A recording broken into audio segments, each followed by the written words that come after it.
की वजह से हिमाचल में बड़ा नुकसान होने की खबर सामने आ रही है। आपको बता दें कि हिमाचल प्रदेश में अब तक 133 लोगों की इस वजह से मौत हो गई है, जबकि जान माल का भी भारी नुकसान हुआ है। ये बड़ी खबर हिमाचल प्रदेश से, जहां के कई इलाकों में बीते कई दिनों से लगातार भारी बारिश हो रही है और इस वजह से बड़ा नुकसान हुआ है। 133 लोगों की जान चली गई है। बाढ़ और बारिश की वजह से 133 लोगों की मौत हो चुकी है, जबकि जान माल का भी भारी नुकसान इस बीच बाढ़ और बारिश की वजह से प्रदेश में हुआ है। 450 करोड़ के नुकसान का अनुमान जताया जा रहा है।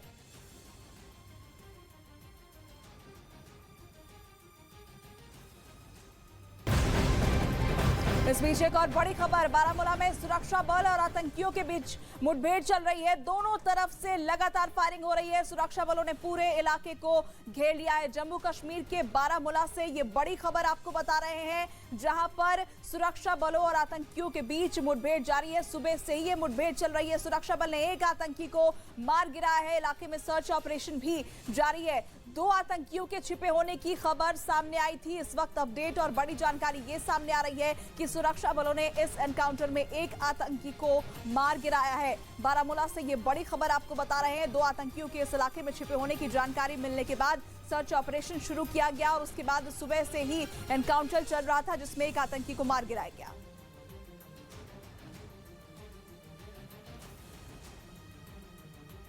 मुंबई एयरपोर्ट के पास ऊंची इमारतों पर कार्रवाई होगी। बॉम्बे हाईकोर्ट ने एयरपोर्ट के पास 48 ऊंची इमारतों पर कार्रवाई के आदेश दिए, ताकि विमानों को एयरपोर्ट पर कोई खतरा न हो। इसके तहत जिन इमारतों की ऊंचाई ज्यादा है, उनकी ऊंचाई कम करने को कहा गया। महाराष्ट्र के अमरावती से सांसद नवनीत राणा की सुरक्षा बढ़ा दी गई। इससे पहले नवनीत ने बताया था कि एक शुभचिंतक ने खत के जरिए उन्हें सतर्क रहने की सलाह दी थी। इसी खत में यह भी लिखा गया था कि राजस्थान से आए कुछ लोगों ने उनका पीछा किया और उनके मकान की रेकी भी की। उत्तराखंड के पौड़ी में एक तेंदुए ने 5 साल के बच्चे पर हमला कर दिया, जिससे बच्चे की मौत हो गई। भोपाल में जिला पंचायत चुनाव में वोटिंग से पहले राज्य के स्वास्थ्य मंत्री विश्वास सारंग और कांग्रेस नेता दिग्विजय सिंह एक दूसरे से भिड़ गए। जिला पंचायत दफ्तर के बाहर यह हंगामा तब हुआ जब कांग्रेस ने बीजेपी पर अपने 4 सदस्यों को अगवा करने का आरोप लगाया, जिसके विरोध में दिग्विजय सिंह समेत कांग्रेस के कई बड़े नेताओं ने जिला पंचायत दफ्तर के बाहर मोर्चा खोल दिया। तभी मंत्री विश्वास सारंग भी जिला पंचायत सदस्यों को अपनी गाड़ी में लेकर वहां पहुंच गए, जिस पर कांग्रेस के लोग हंगामा करने लगे। इसी बीच विश्वास सारंग अपनी गाड़ी से उतर गए, जिसे देखकर दिग्विजय सिंह उनकी तरफ बढ़ने लगे, लेकिन पुलिस ने उन्हें रोक लिया, जिस पर कांग्रेस कार्यकर्ताओं ने पुलिस वालों के साथ धक्का मुक्की शुरू कर दी। इस दौरान दोनों पार्टियों के समर्थक एक दूसरे के खिलाफ नारे लगाते रहे।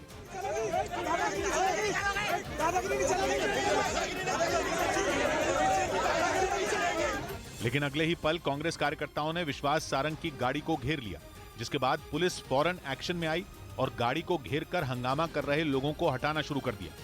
लेकिन पुलिस की तमाम कोशिश के बाद भी कांग्रेस का हंगामा शांत नहीं हुआ। हालांकि विरोध के बावजूद विश्वास सारंग गाड़ी लेकर जिला पंचायत दफ्तर के अंदर चले गए, जिसके बाद कांग्रेस कार्यकर्ता भी जबरदस्ती अंदर घुसने की कोशिश करते दिखे, लेकिन वहां पहले से तैनात पुलिस ने उन्हें अंदर जाने से रोक दिया। इसके बाद तो हंगामा कर रहे कांग्रेस कार्यकर्ताओं का गुस्सा 7वें आसमान पर पहुंच गया। खुद दिग्विजय सिंह पुलिस से हाथापाई पर उतारू हो गए। बाद में कांग्रेस ने मंत्री विश्वास सारंग और बीजेपी नेताओं पर सरकारी गाड़ियों से जिला पंचायत सदस्यों को लाने और फर्जी तरीके से वोट डलवाने का आरोप लगाया।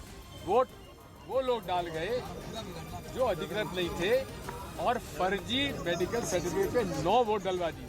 वहीं बीजेपी ने कांग्रेस के लगाए सारे आरोपों को सिरे से खारिज कर दिया। सरकारी गाड़ी में लेकर नहीं आ रहा, ये हमारी निजी गाड़ी है, निजी गाड़ी में लेकर आए हैं। हालांकि जिला पंचायत दफ्तर के बाहर काफी देर तक कांग्रेस का हंगामा जारी रहा। इन सबके बीच बीजेपी की रामकुमार गुर्जर ने जिला पंचायत अध्यक्ष का चुनाव जीत लिया। पश्चिम बंगाल के पूर्व मंत्री पार्थ चैटर्जी पर कार्रवाई के बाद ईडी ने अब ममता के एक और विधायक पर शिकंजा कस दिया है। टीएमसी विधायक कृष्ण कल्याणी की कंपनी कल्याणी सॉल्वेक्स प्राइवेट लिमिटेड को मनी लॉन्ड्रिंग एक्ट के तहत नोटिस भेजा गया। आपको बता दें कि ये मामला टीवी चैनलों को दिए गए विज्ञापन से जुड़ा है और कृष्णा कल्याणी इस कंपनी के चेयरमैन हैं। ईडी ने साल 2018 से लेकर 2022 तक के तमाम विज्ञापनों के बदले किए गए भुगतान की जानकारी उनसे मांगी है। इधर शेयर बाजार हरे निशान पर बंद हुआ। मेटल और आईटी समेत सभी सेक्टरों के शेयरों में तेजी रही। इससे सेंसेक्स 712 अंक उछलकर 57,570 पर बंद हुआ। साथ ही निफ्टी 229 अंक ऊपर 17,158 पर पहुंच गया। सेना प्रमुख मनोज पांडे 3 दिन के भूटान दौरे पर वहां की राजधानी थिम्पू पहुंच गए। दिल्ली पुलिस ने महिंद्रा पार्क इलाके में एक गोदाम में छापेमारी की और वहां से चाइनीज मांझे की 200 से ज्यादा पेटियां जब्त कर ली। इस बीच खबर है कि पाकिस्तान की हालत इतनी खराब हो चुकी है कि वो अपने चिड़ियाघरों में शेरों का रखरखाव करने की हालत में भी नहीं है। ऐसे में कहा जा रहा है कि शेर पालना पाकिस्तान के बस की बात नहीं है। इसी वजह से तो पाकिस्तान में शेरों को बेचा जा रहा है। वहां के एक न्यूज टीवी चैनल के मुताबिक पाकिस्तान के लाहौर सफारी चिड़ियाघर ने अपने कुछ अफ्रीकी शेरों को बेहद कम कीमत पर बेचने का ऐलान किया है। कहा जा रहा है कि लाहौर सफारी चिड़ियाघर प्रबंधन को शेरों के रखरखाव में दिक्कत आ रही है और शेरों को पालना उसे महंगा भी पड़ रहा है। ऐसे में पाकिस्तान के इस चिड़ियाघर प्रबंधन ने शेरों को रखने से हाथ खड़े कर दिए और उन्हें कम दामों में बेचने की घोषणा कर दी, जिससे यह साफ हो गया कि शेरों को पालने में पाकिस्तान फेल हो गया है और शेरों की देखभाल में उसके पसीने छूट रहे हैं।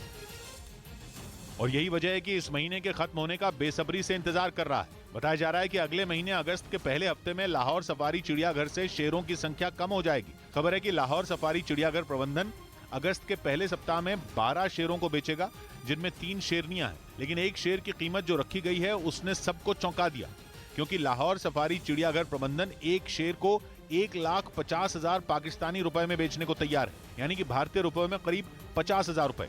जबकि पाकिस्तान में एक भैंस 3,50,000 रुपए से 10 लाख पाकिस्तानी रुपए की मोटी रकम में उपलब्ध है। मतलब भारतीय रुपयों में करीब 1 लाख से 3.5 लाख रुपए तक, जो कि एक शेर की तुलना में काफी ज्यादा है। मतलब यह कि पाकिस्तान में शेरों से ज्यादा महंगी भैंस है। और ऐसा कोई पहली बार नहीं जब लाहौर सफारी जू ने शेरों को बेचने का मन बनाया,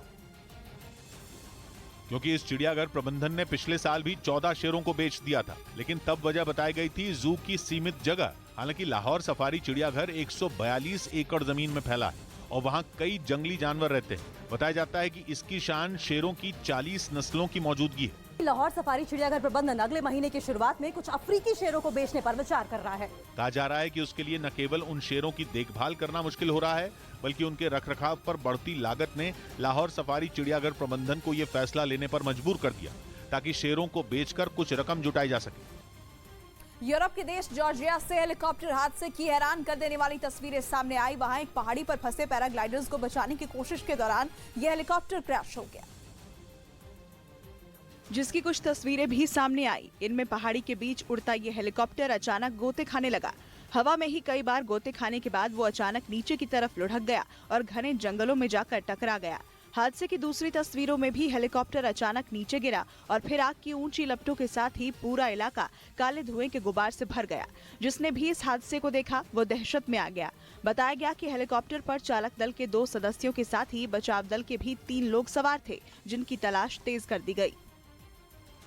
इधर स्मृति ईरानी की याचिका पर कुछ कांग्रेस नेताओं को अदालत से बड़ा झटका लगा। दिल्ली हाईकोर्ट ने जयराम रमेश समेत 3 कांग्रेस नेताओं को समन्स भेजे और उन्हें केंद्रीय मंत्री स्मृति ईरानी की बेटी से जुड़ी पोस्ट हटाने के निर्देश दिए। अदालत ने साफ किया कि अगर ये नेता 24 घंटों में ऐसी पोस्ट न हटाएं तो सोशल मीडिया कंपनियां खुद इन पोस्ट को डिलीट कर दें। स्मृति ईरानी ने अपनी बेटी के खिलाफ की गई कुछ पोस्ट के खिलाफ ये मानहानि की याचिका अदालत में दायर की थी। दिल्ली हाईकोर्ट के आदेश के बाद जयराम रमेश ने ट्वीट किया और उन्होंने अदालत में सभी तथ्य रखने की बात कही।